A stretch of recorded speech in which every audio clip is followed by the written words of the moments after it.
கனவா மீன்னா யாருக்கு தாங்க பிடிக்காது? மதியத்துக்கு அம்மா கனவா மீன் வாங்கி க்ளீன் பண்ணிட்டாங்கங்க.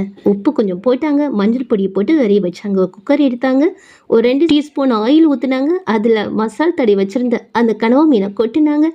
கொஞ்சம் ஜிஞ்சர் கார்லிக் பேஸ்ட்டு போட்டாங்க. ஒரு 1/2 டம்ளர் தண்ணியை ஊற்றுனாங்க. குக்கரை மூடி போட்டாங்க. 2 விசிலுக்கு விட்டுட்டாங்க.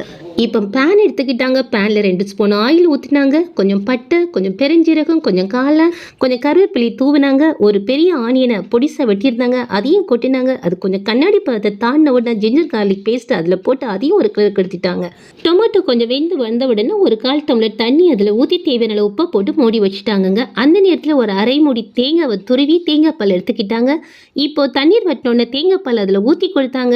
தேங்காய் பாலும் வற்ற வரைக்கும் காத்திருந்தாங்க. ஒரு அரை மூடி எலுமிச்சம்பழ சாறை மேலே புழிஞ்சு ஊற்றினாங்க. கொஞ்சம் மல்லி இலையை மேலே தூக்கி தூவினாங்க. ஒரு கிளறி விட்டாங்க. 10 நிமிஷம் போன உடனே சோறு போட்டு ரசம் ஊற்றி அதில்